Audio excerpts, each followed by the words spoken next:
Moving on now, insecurity is the most daunting challenge facing Nigeria at this time, from insurgency that was limited to the northeast, but has now metamorphosized into different security issues like banditry, kidnapping, courtesan, armed robbery in different regions.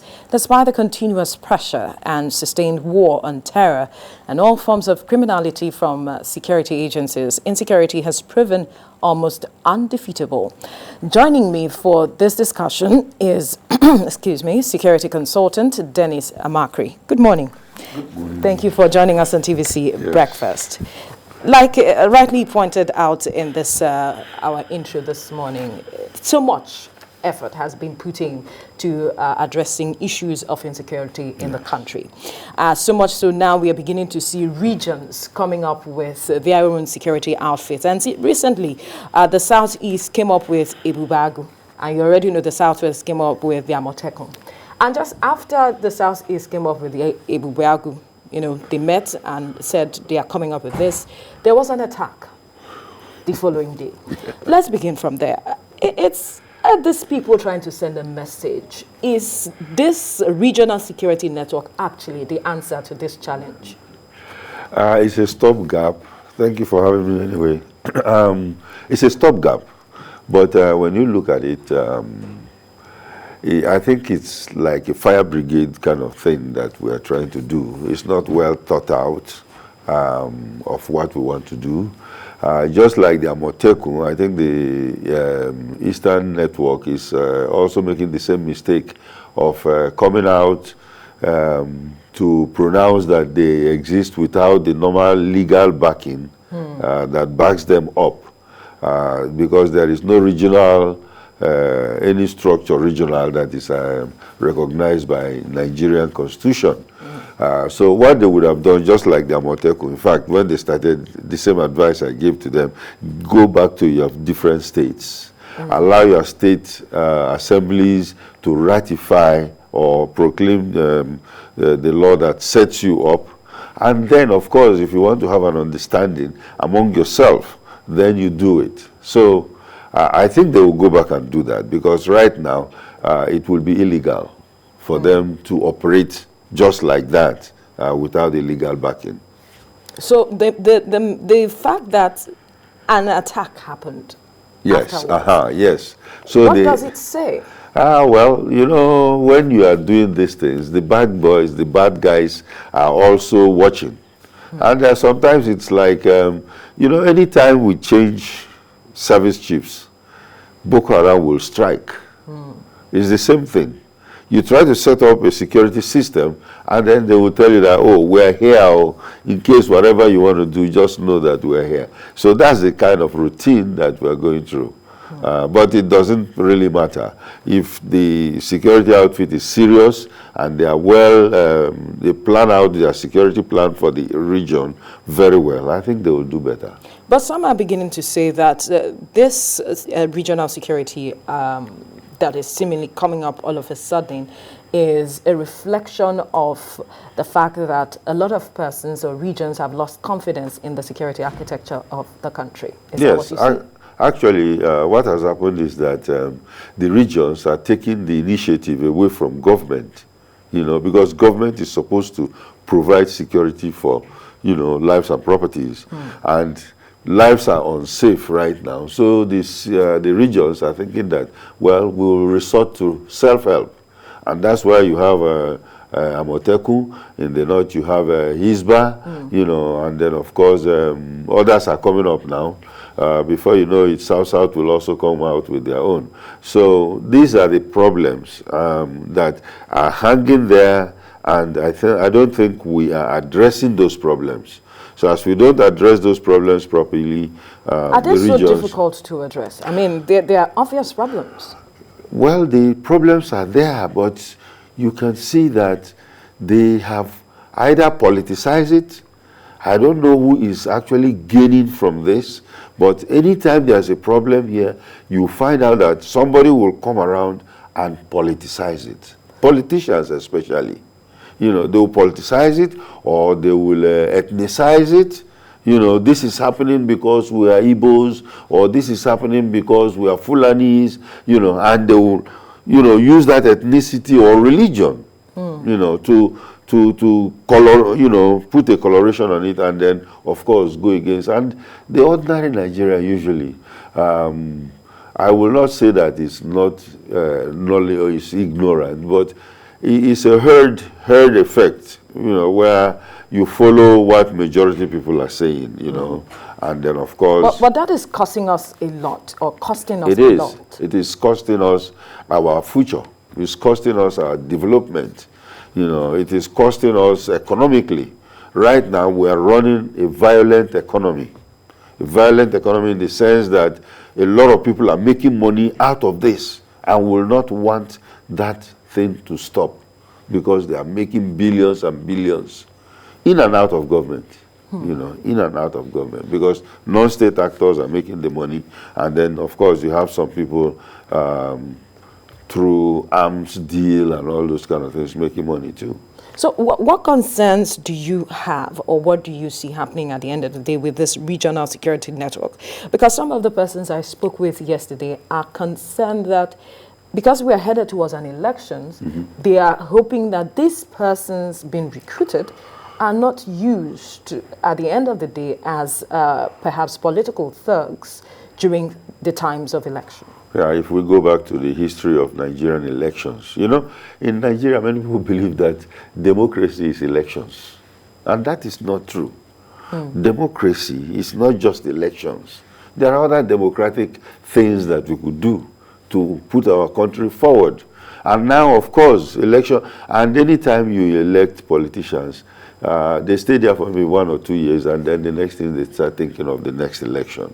And then, of course, 2003 campaign has started in earnest. 2023, yeah. 2023 has started already. So when you look at it, I don't know whether we are thinking, who is going to do the voting if the country is no more there? Who is, you know, who are you going to rule if the country is no more there? You know, I personally feel that the government should declare an emergency on security. Everybody, in fact, we should put that election away. You know, put it aside, forget about it, and face the security problems of this country. Because if we don't, we might not have a country. So there is no reason for us to, you know, all the politicians should come. It should be, you know, across party lines to face the security problem and solve it before 2023. And we can do it if we are serious about it. Now, what is the seriousness required now to really address this issue? Because, I mean, Southeast governors met. They were able to say, okay, we can agree on something. Yes. Southwest governors met and they said, okay, we can agree on something. Why can't we agree on one thing as a country? Yeah, so from the federal angle, we need a serious political will and serious governance from the federal angle, because all the regions are trying to get together. And as they are getting together, all they need is this little rope that will tie everybody together and say, hey, we are together, you know. Because right now, we are still practicing those things that are problematic to us. Right. You know, whereby, you know, I am an Orobo man, or I'm a Nupe man, or I'm a Birom man. I need to keep my own. Yeah, before I'm a Nigerian. Right. You know, and okay, now we are going, I'm an Omoteku, I'm Southwest man, or I'm Southeast man, we are Igbos, you know, before I'm a Nigerian. So why can't we first see ourselves as Nigerians? You know, there's a serious patriotic deficit in the country, which is causing all the security problems right now. So if we are to look at a holistic solution, for instance, to address it from the root, because for a majority of persons, we are just treating the symptoms. Yes. We are not tackling it from the root. Yes. So a holistic approach, what would that be that will reflect our seriousness and perhaps address it even before 2023 that we are talking about? You know, the problem has festered to such a level that, you know, trying to give a holistic solution then of course you have to address the parts of that whole. You know, you address the parts of that whole. And then of course, what are these parts? They are the fundamental issues that we are facing. Unemployment, you know, poverty, you know, people not going to school, children not doing school, all those little things that are causing the problems. Does government want to face it and then address them? Yes, they can. Because now, if you want to say, okay, let's deal with unemployment for one. There is a serious deficit in the number in the military, and there is serious deficit in the number of the police. Absolutely. There are other countries that are smaller than us that have triple our number in the police or armed forces. Why can't we go ahead and recruit? Because we keep on saying it, oh, we don't have enough manpower, but nobody is recruiting. Recruit massively, and then of course send them to different. There are. If you want to recruit policemen, there are police colleges all over Nigeria. Recruit many. I will even suggest take 500,000, for instance. Send them there, recruit them, and send them back. Recruit immigration officers. You remember when they wanted to recruit immigration officers in the Disney, and people went to a stadium and some died when there was a stampede. Now, recruit, it tells you that the immigration itself need people. Recruit them massively. Our borders are porous because that's another of the fundamental problem whereby arms and ammunition are coming in. Train people to man these borders. It will not happen overnight, but if you start facing these things with sincerity, you will find out that by the time they know the borders are shut in the sense of not allowing the proliferation easily again, and then of course those who are inside trying to be bandits or kidnappers, you know, already have a job that they can go to early in the morning and come back in the evening. They don't have time to start thinking about how to kidnap somebody, you know. So you start doing that. Unemployment, food security, our farms are dying, and of course because of all this problem, food is going to be very expensive. It is, if it is not expensive already. It is already. You know, so you hit all those little parts, and then of course they will come together. But you need political will and sincerity to do that. So over time that we have tried to put in monies and, you know, address this thing one way or the other, sincerity was lacking. Sincerity was lacking. Corruption was reigning because most of the money that was put in there, nowhere to be found. If you look at the papers this morning, of course, you see the Chief of Army Staff raising questions. Raising another question again. The monies said to have been used to purchase weapons. That is our problem. So you find out that there is no sincerity, there is serious corruption, and of course, fueling the violent economy. Does it show that we have actually learned any lesson at all? We had the answers, we saw how things turned out. We've seen how activities of Boko Haram has festered over a decade. And a lot of people are concerned that what even happened in the Southeast is having some traces of a reflection of the activities of Boko Haram, like they are getting the influence from the activities of Boko Haram. So there's this worry that are we beginning to breed another set of persons who might be a turn in our flesh? Are we really learning lessons? I'll tell you a little short story, and that one was when President Buhari came in. General Buhari came in as the head of state. Then I was in government. I was working in government, and people were, in fact, some people that were arrested were given 150 years jail term. Yes, this same president. The tribunals were dishing out all kinds of jail terms, 50 years, 100 years, 200 years, and people were really scared. Some know that when they go into that jail term, they are going to die. They are not going to come out. How can you go for 150 years jail term and survive it? You know, and personally, I was saying, this is going to really teach Nigerian politicians a lesson, you know. And when his government was overthrown, a new government came in, and that government actually instituted corruption, whereby it was like a free-for-all. And people were going, and I was wondering, I said, didn't these people learn anything at all? And that is where we've found ourselves today. We really don't care. And it's ironic that it is also happening under that same president that did it, you know, in 1985, you know, and now it is becoming a real serious issue.